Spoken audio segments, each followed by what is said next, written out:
setting boundaries in your plastering business or in your self-employment life in general. Have your family members or friends from the past ever took the piss because you're a tradesperson? That's the topic of this video, and this used to happen to me all the time. Within the first few years of going self-employed, once people knew that I had a van, once people knew that I was self-employed, once people knew that I could plaster walls, the piss takers started popping their heads up within the family and within my friends. I won't say friends circle, within people that know of me. So people that you grew up with, maybe in the area that you grew up with from the past. Distant family members, second cousins, they all start popping their heads up when they want something. They know that you're self-employed and you've got a van.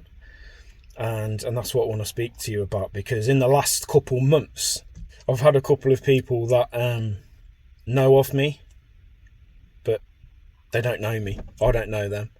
They're not part of my life. I don't think they'll be crying at my funeral. Let's put it like that. I don't think these people would have my back if I were ever in trouble. Yet, they're happy to drop you a random inbox when they want something.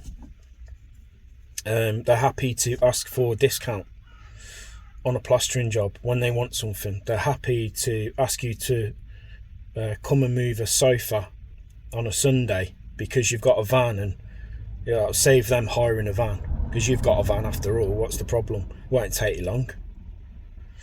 This is the sort of bullshit us tradespeople have to deal with, and old school spreads will always say never work for family and friends.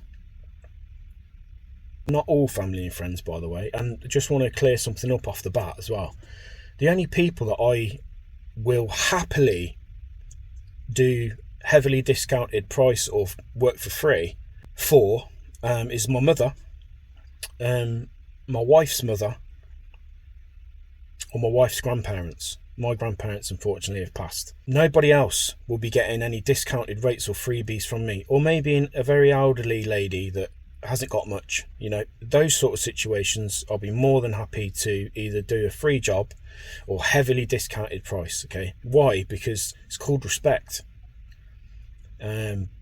These elderly people, these are the types that will be making you cups of tea every hour and bringing you out sandwiches, cakes, biscuits.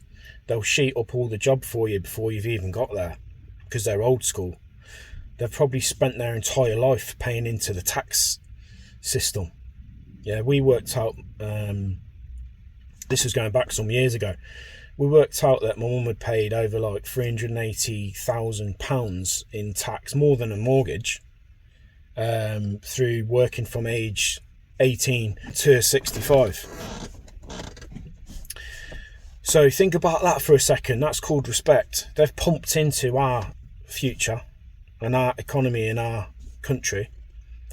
They've put the work in, and now it's their time to reap the benefits from society, and we should do that. So if there's an elderly lady that's in her 80s, I'm not going to be charging her full whack.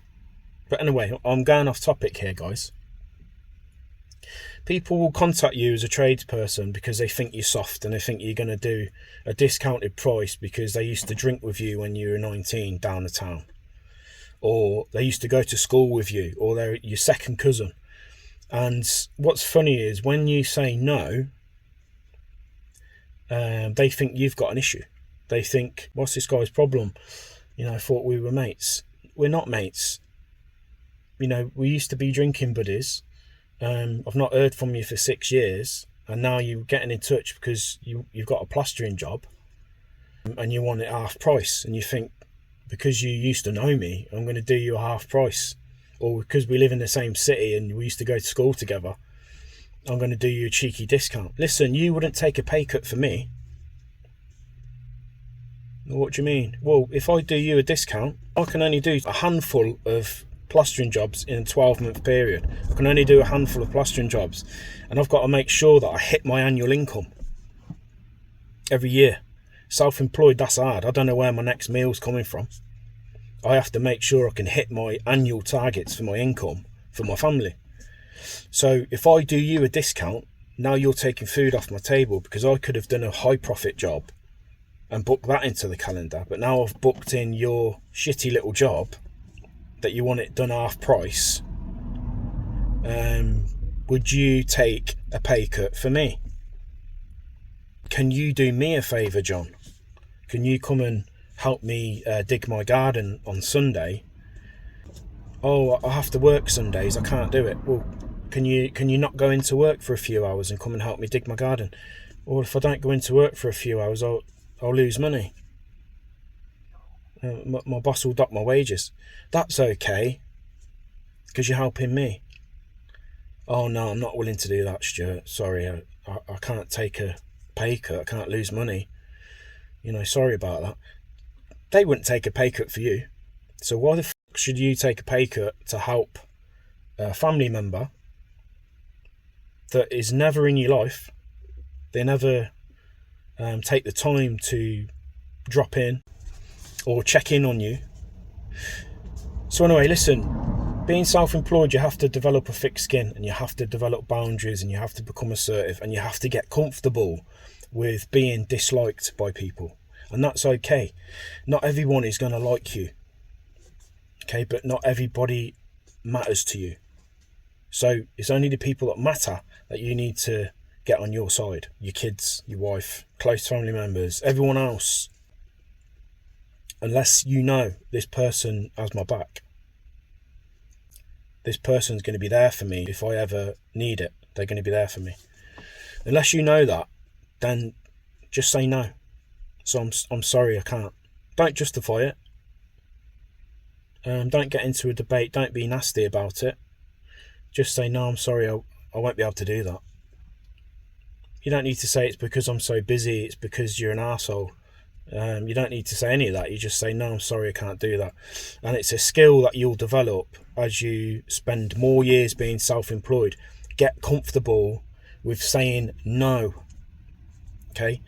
Get comfortable with saying no to builders. Get comfortable with saying no to customers. Get comfortable with saying no to piss-taking family members and long-distance cousins and friends from your past, drinking buddies that you don't see anymore. They don't even bother to give you a little like on Facebook, when you're posting things about your kids or whatever. They can't be asked to do that, but they can be asked to get in touch, asking for a discount. So assertiveness, confidence, setting boundaries. If we don't do it, guys, we'll just become a yes man, and we'll just be pulled around like a puppet on a string. I always use that analogy because that's what happens. This is how you end up working stupid hours and working on low profit margins, because we can't say no. Once you set yourself some goals and some targets for the year, you stand behind your goals, and everything else is turned away. Everything else becomes secondary to your goals. So if they ask you to do you a favour and it's going to interfere with your goals, you say no. You don't need to justify it. Because if you can't rely on yourself and trust yourself and depend on yourself for the goals that you set yourself, who the fuck can you rely on if you can't rely on yourself? And the only way you're going to move the needle and move forward in your business is if you honour those goals and follow the strategies with discipline and with assertiveness. When people try to knock you off track, knock you off course, try to get you to waste your time for 2-3 hours doing favours in your van, or they try to get you to do heavily discounted rates to plaster a ceiling for them, and then you're never going to hear from them for another 5 years, then just say, no, I'm sorry, I can't do that. Let me know your thoughts in the comments.